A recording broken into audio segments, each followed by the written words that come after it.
Welcome to online classes of Rising Sun. Class matric I am physics teachers मेरा नाज और आज हम अपने लेक्चर 6 का आगाज़ करेंगे जो कि वीक 2 का लेक्चर नंबर 3 है। रिक्वायर्ड मटेरियल जो आज के लेक्चर के हमारे हैं वो हम फिजिक्स की सेम टेक्स्ट बुक के चैप्टर नंबर 2 से लेंगे। टॉपिक्स और डिस्कशन जो हमारे आज के हैं वो है measuring instruments, error and its types, accuracy. ये तीनों टॉपिक्स आज हमने पढ़ने हैं। लर्निंग ऑब्जेक्टिव जो आज के टॉपिक के हमारे हैं वो ये हैं कि इस लेक्चर को सुनने के बाद आप यानी कि स्टूडेंट जो है मेजरिंग इंस्ट्रूमेंट्स के बारे में जान पाएंगे कि मेजरिंग इंस्ट्रूमेंट्स क्या हैं और वो किन चीज़ों को मेजर करने में हमें हेल्प आउट करते हैं, एरर और उसकी टाइप्स कौन कौन सी हैं, एक्यूरेसी क्या है। Measuring instruments. अब आते हैं अपने टॉपिक की तरफ जो कि हमारे चैप्टर नंबर 2 का टॉपिक है। Measuring instrument, a measuring instrument is a device for measuring a physical quantity. Measuring instrument basically आपके पास एक ऐसी डिवाइस है जो फिजिकल क्वांटिटीज़ को मेजर करने में हमें हेल्प आउट करती है।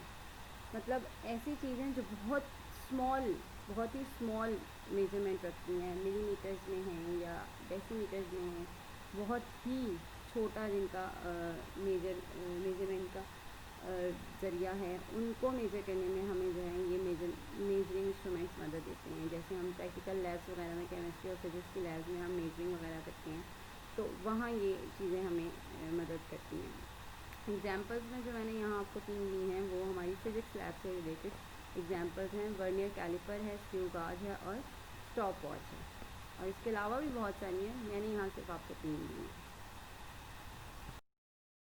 सबसे पहले बात करेंगे हम वर्नियर कैलिपर की। वर्नियर कैलिपर हमारे पास एक ऐसा इंस्ट्रूमेंट है जो कि हमें 0.1 मिलीमीटर तक की करेक्ट वैल्यू मेजर करने में मदद देता है। An instrument which can measure length correct up to 0.1 millimetre.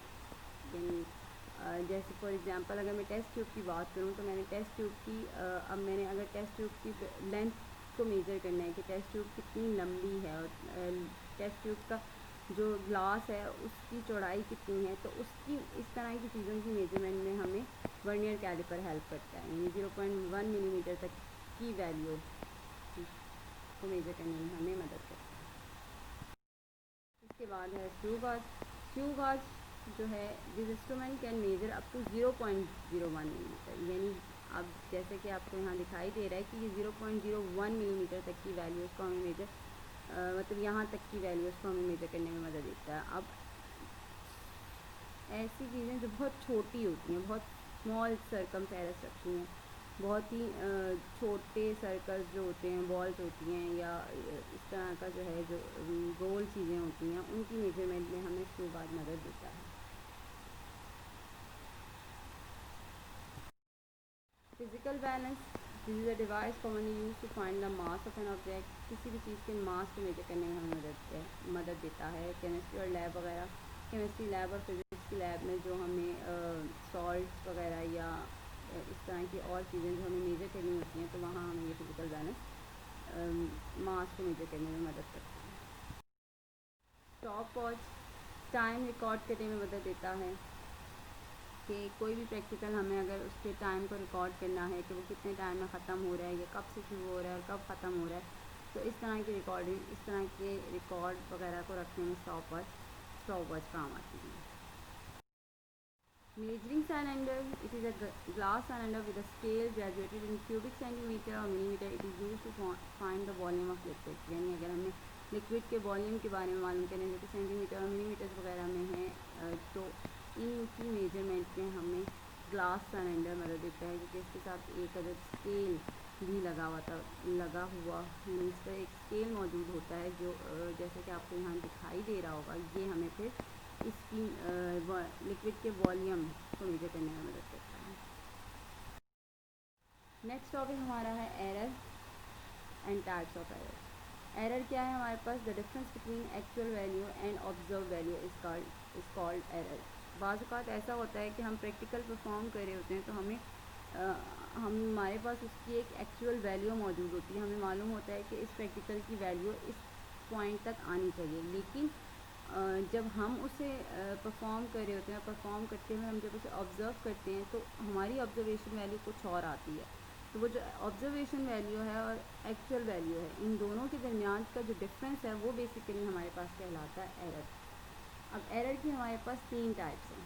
एक हमारे पास पर्सनल एरर है, दूसरा हमारे पास सिस्टमिक एरर है और तीसरा हमारे पास रैंडम एरर है। पर्सनल एरर की अगर बात की जाए, the error which arises due to the tendency of the person.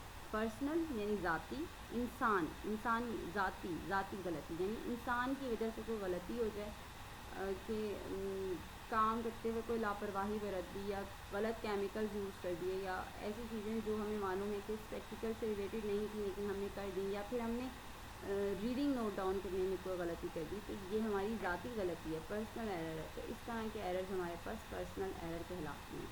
Systemic error, नाम से ही जैसे पता चल रहा है कि सिस्टम में यानी जो this type of error arises due to defect in the measuring device is known as systemic error. यानी जो डिवाइस हम यूज़ कर रहे हैं उसका कोई स्क्रू ढीला हो या उसका किसी पार्ट में कोई जंग वगैरह लगा हो या हमने उसको अच्छे से बंद ना किया हो, उसको अच्छे से उसको जो है उसका अगर उसमें नट वगैरह है तो नट्स को हमने टाइट ना किया हो, इस तरह की गलती की वजह से सिस्टम है ना, सिस्टमिक एरर। अब वो जो सिस्टम हमने सिस्टम में जंग वगैरह लग गया है रखे या उसमें जो है उसके जो नट है वो प्रॉपर तरीके से जो है सही नहीं है, तो ये अब सिस्टम में ख़राबी आ गई है, तो इस तरह की ख़राबी हमारे पास सिस्टमिक एरर कहलाती है। रैंडम एरर से मुराद आपके पास ये है कि आपका जो प्रैक्टिकल है आपने उसको ऐसी जगह पर परफॉर्म करना है जहाँ नॉर्मल एटमॉस्फेयर मौजूद हो, जो उस प्रैक्टिकल की कंडीशंस के एक्यूरेट हो, लेकिन अचानक से कंडीशंस में तब्दीली आनी शुरू हो जाए और आपको खुद भी समझ आए कि ये क्या हुआ है, अचानक से हुआ हो। यानी अगर आपको गर्मी में परफॉर्म करना था प्रैक्टिकल लेकिन वहाँ अचानक से हवा चलना शुरू होगी, तो अब ये रैंडम एरर है। ये एरर आपके पास क्या कहलाएगा? Random error.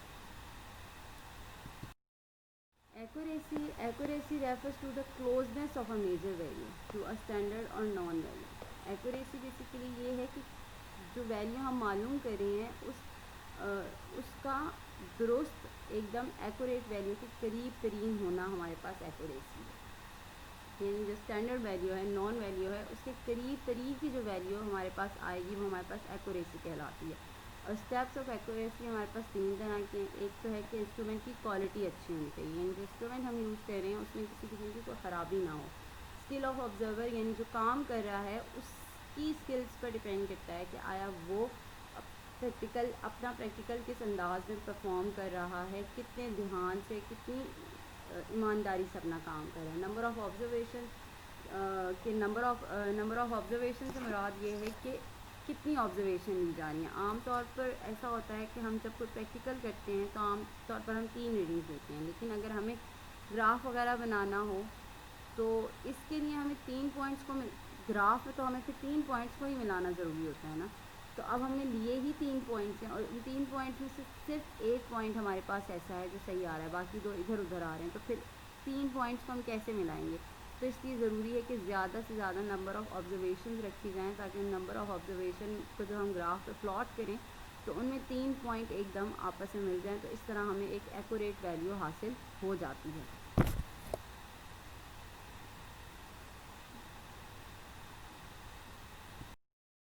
होमवर्क जो आज के लेक्चर के हवाले से आपका है वो ये है कि आपने इस चैप्टर को कंप्लीट अच्छे से, यानी जो मेजरमेंट का चैप्टर है अच्छे से उसको पढ़ना है।